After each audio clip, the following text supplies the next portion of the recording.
Okie dokie, here is a video on everything I know about these types of problems. I have a good amount of examples. I'm going to jump into them now. Find the functional relationship on the basis of the graph to the right. So here we are given a linear function on a graph, but the idea is that we have kind of a 1, 2, 3, 4, 5, 6, 7, 8 scale, while on the y-axis we have a powers of 10 sort of scale. So it's not a very linear scale here. It's more of an exponential scale. The values are growing exponentially, even though they're still spaced at what appear to be an even distance apart. So here's how we do this. So we treat the x-axis as it is, just with a scale of 1, 2, 3, 4, 5. And then we also want to treat this axis in a similar manner off the start. What we're going to do is come up with an equation of a line, y equals mx plus b, of this line in this scale first. So what do we need for a line? We need a slope, m, and we need a y-intercept, b. So to find the slope, you can think about it as rise over run. So between these 2 points, we have a rise of 1 and a run of 5. So 1 over 5 is the slope. You could have also identified the ordered pairs at each of these 2 points and found the slope by doing y2 minus y1 over x2 minus x1, but rise over run, in my opinion, is much faster. So excuse me, we have a slope of 1 over 5, and we have a b value, a y-intercept of 3. All right, so we set up y equals mx plus b. Now, what do we need to change or modify about this equation here? Well, the y values are not your everyday regular y values. They are powers of 10. So we have 10 to the first, 10 to the second, 10 to the third, 10 to the fourth, 10 to the fifth, 10 to the sixth, and so on. So what that means is we need to replace the y values with log base 10 of y. So we're basically like, instead of y, what we really should have is log base 10 of y. So we have log base 10 of y equals 1/5 x plus b. And log base 10 is really just your typical log, so we don't really need the 10 there. And then if they eventually want you to solve for y, the way we do that is by making 10 the base of both sides. Something I forgot to do, I'm so sorry. This should be a 3 here. I don't know what I was thinking. Pardon me. So when we make 10 the base of both sides, it will eliminate any log base 10s. So we are just left with y on the left side, and we are left with 10 to the power of 1/5 x plus 3 on the right side. So if we have 10 to the power of 1/5 x plus 3, we can rewrite that using exponential rules as 10 to the 1/5 x times 10 to the third. Okay, and then if we wanted to, we can just call this 1,000. And if we wanted to, we could move that 1,000 in front of that, but it really doesn't matter, so I'm just going to leave it like this. This is an equation that represents that line, and I know it looks weird because this is really a curve. It's an exponential function, right? But in this graph with these crazy scales for the y values, this graph, this equation is still correct for that graph. Okay, so that's our equation. Let's do a few more. Goodness gracious. Sorry. Number 2. We are going to take a similar approach. Notice first how we have 1, 2, 3, 4. We have our basic 1, 2, 3, 4 axis on the x-axis. Now, what kind of scale do we have going on the y-axis? It looks like we have 1, and then 2, and then 3, and then 4. But notice they're 4, 16, 64, 256. So what's happening, I think, is powers of 2. We have 2, 4, 8, 16, 32, and so on. So keep that in mind, powers of 2, in the future, we'll incorporate that later. But for now, treat it as if it's a regular 1, 2, 3, 4 scale. And again, what we are going to do is find the slope between 2 points on this line. So we're going to find the slope and use that to construct the equation of the line that we see here. So I'm going to use this point here because that's a nice intersecting point, and I'm also going to use, this is a tough one, but I'm going to use this point here. I know they have this one kind of like highlighted, but it doesn't look like it's intersecting any nice points, so I'm just going to use this instead right here. So between these 2 points, we have a rise of 1 and a run of 1, 2, 3, and 4. So we have a slope of 1/4. And we have a y-intercept, a b of, oh boy. So we're gonna have to take a different route here. What do we know? We know that one of the ordered pairs is 1, 1. So what I'm going to do is set up y equals mx plus b with m in place of m, 1/4 in place of m, and 1 in place of y, and 1 in place of x. What this will allow us to do is solve for b. So we will have 1 equals 1/4 times x, which is 1 plus b, and 1/4 times 1 is just 1/4, plus b equals 1. We subtract 1/4 to get 3/4 equals b. Okay, so b is equal to 3/4. Now we can set up our regular old y equals mx plus b. Easy enough. Now, what did I say earlier? We said that the y value scale, the y-axis scale, is powers of 2, right? So what they've done is replaced y values with log base 2 of y value. So we are going to substitute that same deal there. So in place of y, what we should really have is log base 2 of y, because it is powers of 2. Just like in the last problem, it was powers of 10, so we replaced it with log base 10, and so on and so forth. So now we want to solve for y. We want to solve for an equation starting with y equals. So we get y by itself by making 2 the base of both sides. We make 2 the base of both sides because 2 is the base that cancels with log base 2, leaving us with y equals this 2 to that power, which again we can break up as 2 to the 1/4 x times 2 to the 3/4. And I'm gonna leave it like that.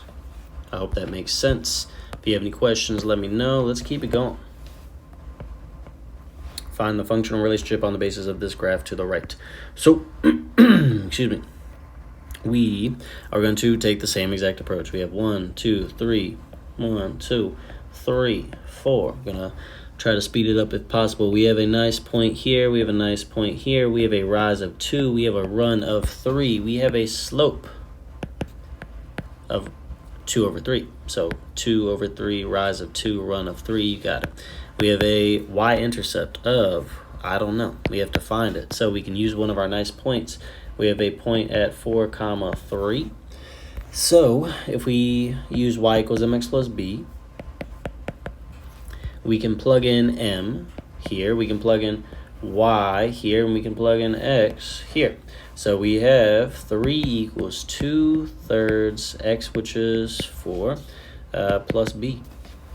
So we have 3 equals 2 times 4 is 8. We leave that over 3. We add b, and we subtract 8/3. 8/3 is 2 and 2/3, and 3 is 9/3.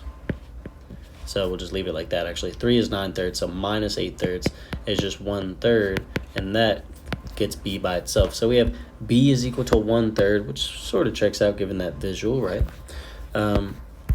With that, we have a simple y equals mx plus b, 2/3 x plus 1/3. And now we look at our y-axis. Again, just like the last one, the y-axis is powers of 2. The scale is powers of 2. So we substitute in place of y, log base 2 of y. Okay, and now we solve for y because they want y by itself. So to eliminate log base 2, we make 2 the base of both sides. It eliminates the log base 2. We're left with y is equal to 2 to the power of 2/3 x times 2 to the 1/3. Okay, very good. So these last two problems were very similar to one another. Let's do another one. A little bit different. So find the functional relationship on the basis of the graph to the right. So again, 1, 2, 3. Well, this is problem number 4. 1, 2, 3, 4. Call these 1, 2, 3, 4 for the time being, but notice they do have powers of 10, so we eventually will keep that in mind. So I'm gonna have a nice point here. I'm gonna have a nice point here. We have a slope of 1, 2, 3 over 1, 2, 3, 4. So rise of 3, run of 4 gives us a slope of 3/4. We have a y-intercept of 3. That's just from this point right there. So then we have y equals 3/4 x plus 3.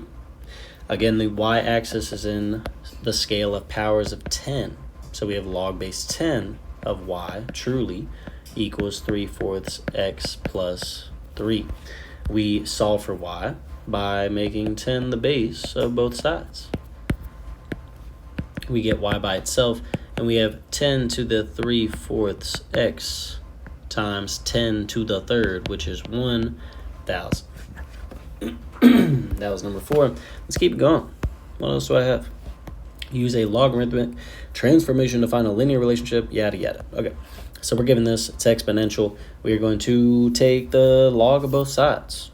You could use ln or log, I think whichever is fine. I'm going to use log. So we take the log of both sides. Log of y equals log of 2.5 t to the 1.1. Log of y can stay the same. On the right side though, we have 2.5 times t to the 1.1, which allows us to split up log of 2.5 and log of t to the 1.1 using log properties. If you have two terms multiplied on the inside of a single log, we can split it up or expand it with two logs separated by addition. Now the very last step is really just pulling the 1.1 out as a coefficient of this log, leaving just the t on the inside. This is another log property, and it basically just says if you have any exponent in here, you can pull it out in front of the log. That's pretty much it. So this should be it. This is our linear representation because we have basically like a y equals mx plus b. A little rough, but I hope that made some sense. Now, because both t and y are encapsulated by a log, that is what is indicating that we need to identify a log-log plot, meaning both the x and y, or both the t and y axes, are powers of 10. Keep in mind, just regular log is log base 10. So notice these x and y axes, or t and y axes, are powers of 10. So are b's. But c and d have non-powers of 10 as the t axes. So we do not want that because we have a log of t. So we should see powers of 10 along the t axis. Now, for one of these are probably what they're referring to as the log linear plots, where the y has the log acting on it, but the t values do not. So we've narrowed it down to a and b, and we're looking at our equation here. The way I go about this, there's probably a handful of ways to do it. The way I do it is in a calculator, I calculate what log of 2.5 is. Let me see if I can find Desmos real quick and find log of 2.5.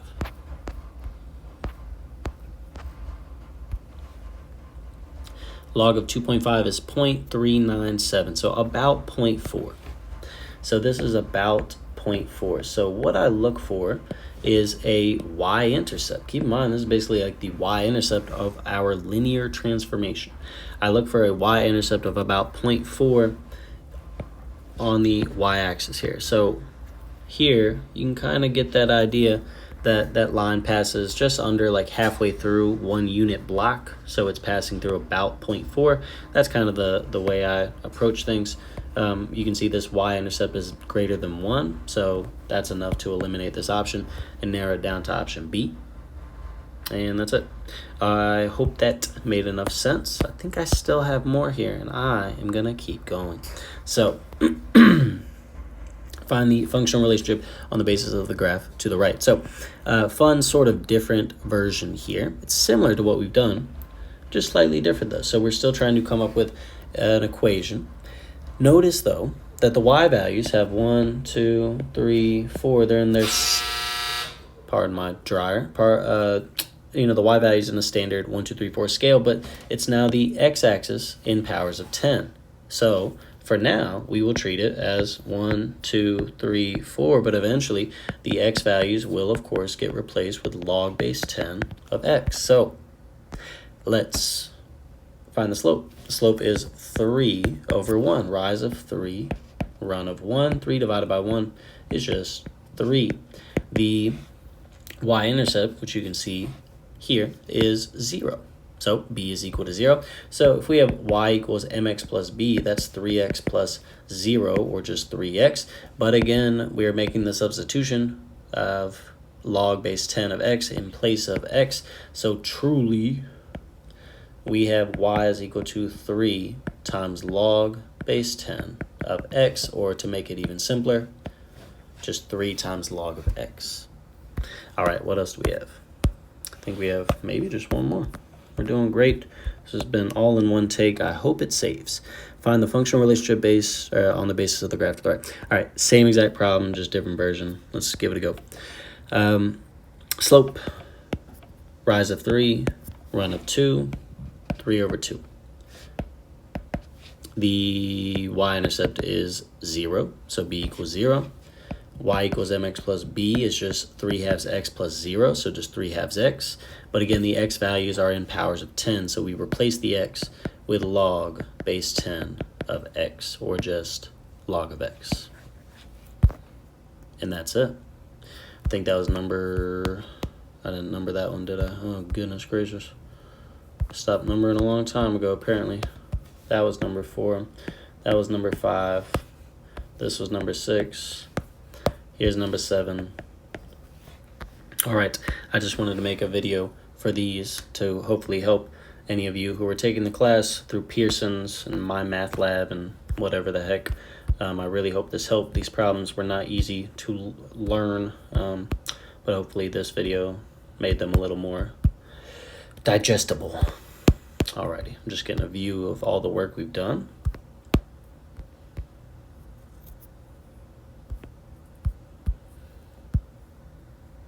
Alrighty.